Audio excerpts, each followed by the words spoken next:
Throughout the history of agriculture, some tractors were more than just machines made of steel and oil. They were true milestones of innovation that reshaped the way the world produced food. Yet many of these pioneering giants vanished with time, leaving behind only memories, old photographs, and a few rare survivors hidden in barns or displayed in dusty museums. Today on Agro TV, we are taking a journey back in time to revisit 11 antique tractors that left their mark through bold engineering and groundbreaking ideas, but ultimately faded into history. You'll discover machines that introduced luxury and comfort to the fields long before their time, alongside experimental engines that dared to break away from tradition, paving the road for everything we know about modern farming. These stories are about courage, vision, and companies that risked everything for innovation, often paying the price of failure. But even in their disappearance, each one of these tractors played a role in shaping the future of agriculture, influencing the machines that feed the world today. So get ready, subscribe to Agro TV, and join us as we uncover the forgotten legacy of the 11 vanished antique tractors remembered for their innovation. Number 11. The Fowler Gyrotiller, produced during the 1920s and 30s by John Fowler and Company of Leeds, was a groundbreaking machine that redefined large-scale soil cultivation in its time. Unlike conventional tractors, the gyrotiller was a self-propelled rotary tiller powered by a massive diesel engine, often around 100 horsepower, driving a series of rotating blades that churned and pulverized the soil in a single pass. Measuring over 20 feet in length and weighing many tons, it was designed for colonial plantations, large estates, and state-run agricultural projects, where its immense size and power could be fully utilized. The rotating tines not only plowed but also aerated and leveled the soil, making it ideal for preparing virgin or previously uncultivated land. Operating the gyrotiller was a slow, deliberate process, but its ability to transform rough terrain into plant-ready fields made it a marvel of mechanized farming. Its distinctive crawler tracks and elongated profile gave it an almost industrial appearance, blending tractor and implement into one unified machine. Though too large and costly for most farms, the gyrotiller carved out a unique niche in the world of agricultural engineering. Do you think machines like the gyrotiller were visionary innovations or simply too ambitious for everyday farming? Number 10. The Bates Steel Mule, produced in the 1910s and early 1920s by the Bates Tractor Company of Joliet, Illinois, was an inventive and compact crawler tractor aimed at small farms transitioning from animal power to mechanization.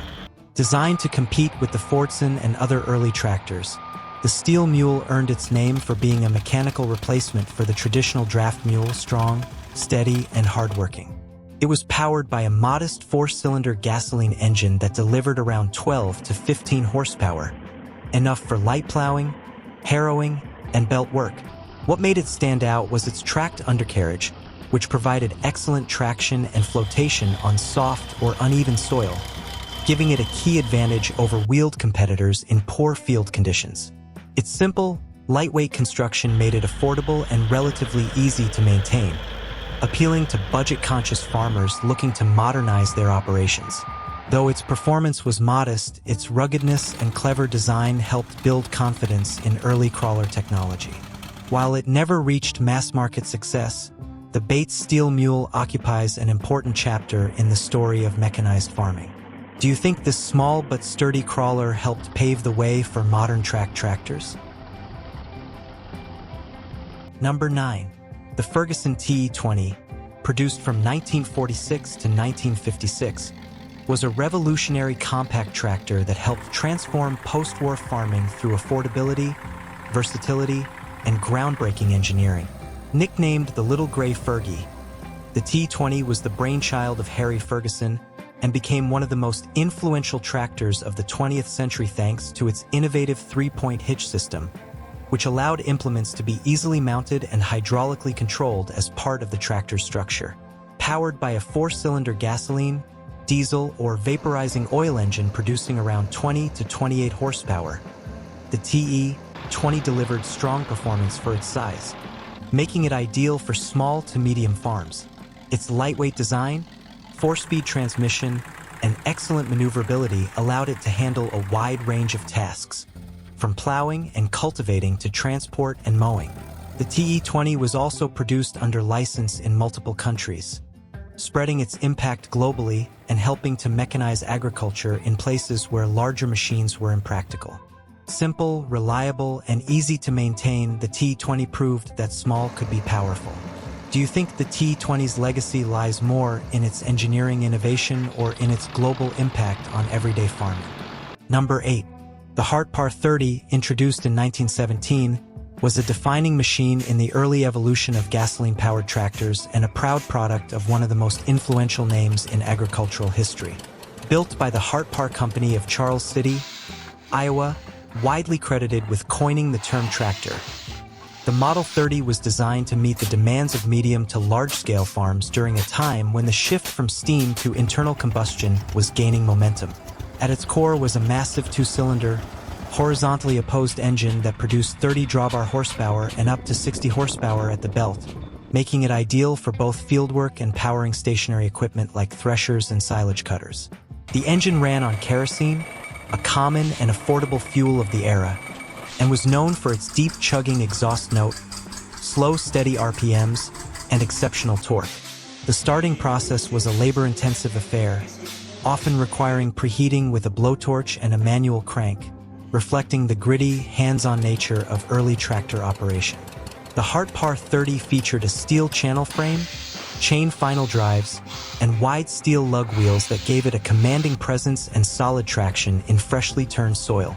While operator comfort was practically non-existent, reduced to a metal seat, open platform, and basic levers, the machine excelled in its reliability, simplicity, and raw mechanical strength.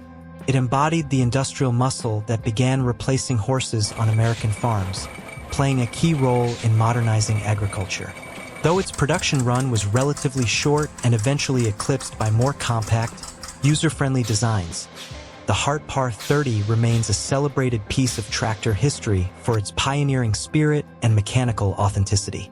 Do you think machines like the Hart Par 30 captured the raw essence of early farming innovation better than anything that came after? Number 7. The Avery 25-50, introduced in the 1910s by the Avery Company of Peoria, Illinois, was a towering presence in the early days of internal combustion farming, designed to compete directly with the steam traction engines it aimed to replace. Built during a time of fierce experimentation and engineering ambition, the 25-50 was a gasoline-powered behemoth, rated at 25 drawbar horsepower and 50 horsepower at the belt, ideal for pulling multi-bottom plows or driving large threshing machines. Its massive four-cylinder engine, horizontally opposed and water-cooled, was known for its slow-turning operation, deep torque, and ability to run on kerosene or distillate fuels, making it both powerful and economical for the large-scale grain farms of the Midwest. With a steel channel frame, chain-drive rear axle, and wide steel lug wheels, the Avery 25-50 was built for tough field conditions, offering reliability and brute strength over finesse. Starting the engine was a physical task, often involving a crank and careful fuel-air adjustments. But once running, the machine delivered steady, unstoppable power. Its towering size, exposed mechanical components, and open operator platform gave it a raw, industrial character. Farmers often referred to these machines as prairie monsters for good reason.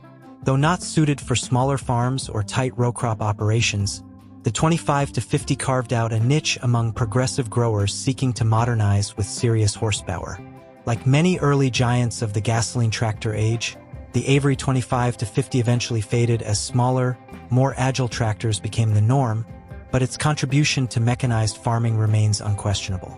Do you think machines like the Avery 25-50 were overbuilt relics, or vital stepping stones in agriculture's leap into the modern era? Number 6. The Huber Light 4, produced from 1918 into the early 1920s by the Huber Manufacturing Company of Marion, Ohio, represented a fascinating detour in the legacy of a firm better known for its steam traction engines and road construction equipment. As America emerged from World War I and entered a period of automotive expansion, Huber sought to capitalize on the growing demand for affordable, durable personal vehicles, particularly in rural markets. The Light 4 was designed as a practical touring car, powered by a 4-cylinder gasoline engine producing approximately 35 horsepower and paired with a 3-speed manual transmission. This powertrain, while modest, was dependable and well-suited to the dirt roads and rough conditions of the era, delivering steady performance and ease of maintenance. The car rode on a sturdy ladder frame with leaf spring suspension and featured rear-wheel drive, solid axles, and mechanical brakes, standard fare for the time. Its appearance was straightforward and unpretentious, with a tall stance, open-top touring body, and wooden artillery wheels that reflected its utilitarian roots. Inside, the cabin was Spartan but functional, offering a basic bench seat, wood-rimmed steering wheel, and minimal instrumentation, all aimed at keeping costs low and usability high. The Light 4's design philosophy echoed Huber's industrial mindset: build it tough, keep it simple, and make it last. Yet, despite its mechanical integrity and appealing to farmers and small-town drivers, the Huber Light 4 faced insurmountable competition from giants like Ford, whose Model T offered greater affordability and an unbeatable distribution network. Production ceased after a limited run, and the Light 4 quietly exited the automotive stage. Still, it remains a compelling example of how early 20th century manufacturers from non-automotive sectors briefly entered the car market with earnest, well-engineered machines. Do you think cars like the Huber Light 4 could have succeeded in a less crowded automotive landscape? Number 5. The International Harvester Mogul 8-16, produced from 1914 to 1918, was a pivotal machine in the early years of mechanized farming and one of the first tractors to make internal combustion a practical reality for small to mid-sized farms. Built by the International Harvester Company, a titan in agricultural equipment, the Mogul 8-16 was introduced at a time when steam traction engines were fading and farmers were beginning to embrace gasoline-powered machines for their simplicity, affordability, and ease of use. The 8-16 designation referred to its rated horsepower, 8 at the drawbar and 16 at the belt, delivered by a large, single-cylinder horizontal engine that ran on kerosene, a cheap and readily available fuel at the time. With its 2-speed transmission, open gearing, and mechanical reliability, the Mogul 8-16 was a tough, straightforward tractor that thrived in rugged field conditions. Weighing over 4,000 pounds and riding on steel wheels with wide lugs, it was built for traction and durability, capable of handling plows, seeders, and belt-driven equipment with steady efficiency.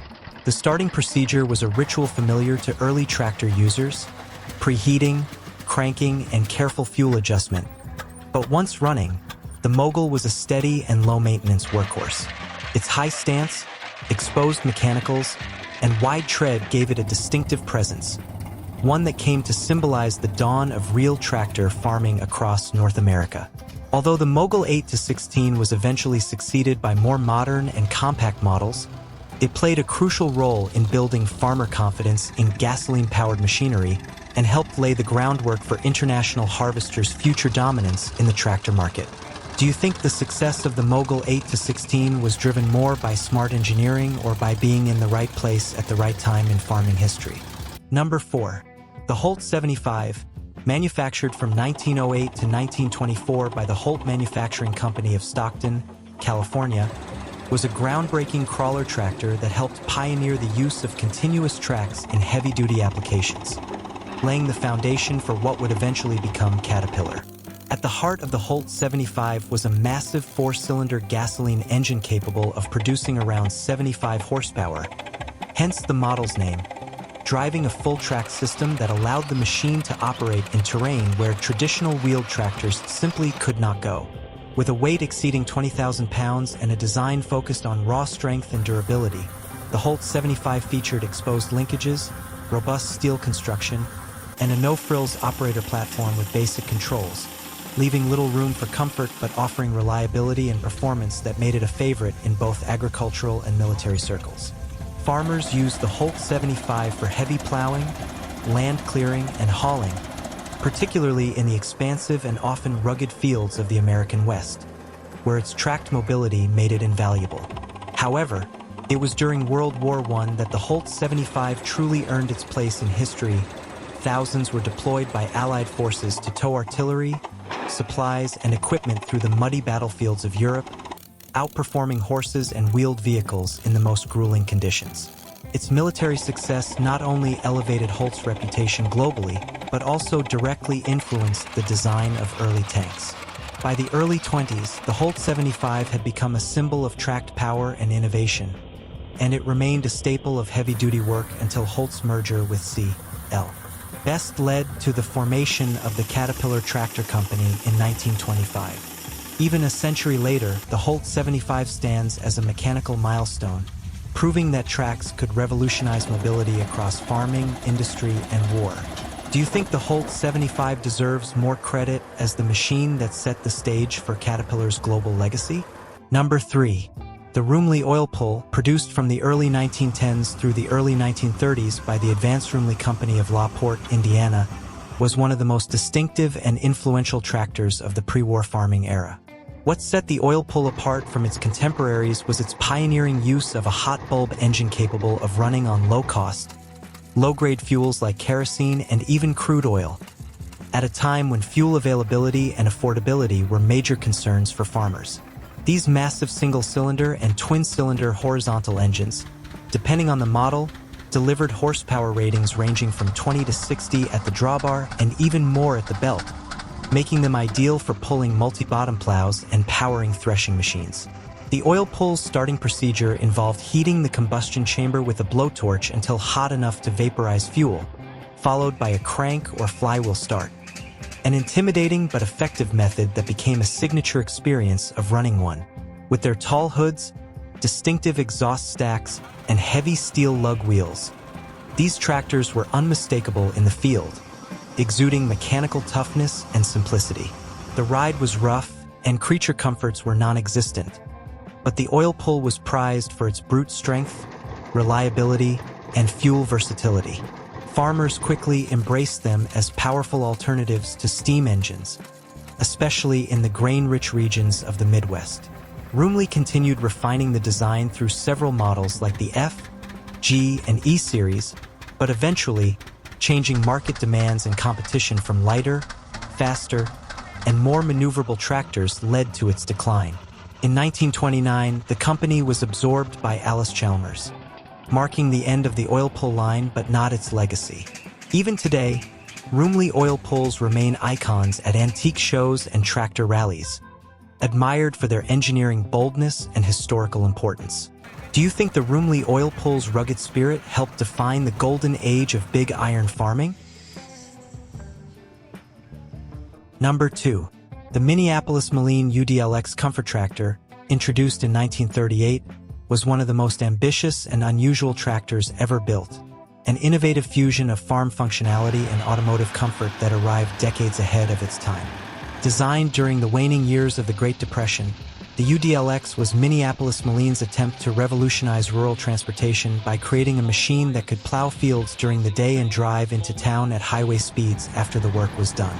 Under its stylish automotive-inspired bodywork was a powerful 4-cylinder gasoline engine producing around 40 horsepower, mated to a 5-speed transmission and capable of reaching road speeds of over 40 miles per hour, a staggering figure for a tractor in that era. It featured full fenders, electric start, lights, hydraulic brakes, and a fully enclosed, weatherproof cab complete with a heater, speedometer, cigarette lighter, and even a radio, luxuries virtually unheard of in farm equipment at the time. The Art Deco styling, car-like grille, and two-tone paint made the UDLX look more like a sedan than a tractor, reflecting Minneapolis Moline's vision of a dual-purpose machine that blended utility and sophistication. However, at a price point of nearly $2,000, more than many cars or tractors of the day, the UDLX was simply too expensive for the average farmer, and fewer than 150 units were ever sold. While it was a commercial failure, the UDLX comfort tractor has since become a cherished icon, celebrated for its daring design, rarity, and role as a precursor to the modern concept of operator comfort in agricultural equipment. Today, surviving examples are prized collector's items, representing one of the boldest experiments in tractor history. Do you think the UDLX was a brilliant idea born too soon, or a visionary prototype that simply missed its market? Number 1. The Land's Bulldog D9506, produced from 1921 to 1960 by Heinrich Lanz AG of Mannheim, Germany, was one of the most enduring and iconic tractors in European agricultural history, celebrated for its sheer simplicity, ruggedness, and unmistakable character. At the heart of the D9506 was a massive single-cylinder, horizontal, hot bulb engine displacing over 10 liters and producing roughly 38 horsepower, operating at low RPMs with a deep, rhythmic thump that became its signature soundtrack. Designed to run on a wide range of low-grade fuels including crude oil, tar oil, or kerosene, the D9506 was a fuel-flexible workhorse ideal for the post-war resource-constrained economy and rural settings where refined fuel was scarce. Starting the tractor involved a legendary ritual: heating the ignition chamber with a blowtorch, carefully spinning the flywheel, and feeling the thud of combustion catch, a process that made every startup memorable. Its steel construction, simple 2-speed gearbox, and direct chain drive made it virtually indestructible, while its slow but relentless torque made it perfect for plowing, threshing, or powering belt-driven equipment on small and medium farms. Though it lacked modern comforts and was slow on the road, the D9506's straightforward engineering meant it could be maintained with basic tools and served for decades with minimal intervention. Its silhouette, with upright exhaust, tall flywheel housing, and chunky rear tires, became so recognizable that the word Bulldog itself became synonymous with tractors in parts of Germany. Over nearly 4 decades of production, the D9506 helped mechanize countless farms, survived wars, and left a cultural legacy that still resonates among vintage machinery enthusiasts today. Do you think the Lanz Bulldog D9506 blend of raw engineering and field-proven endurance made it one of the greatest tractors ever built?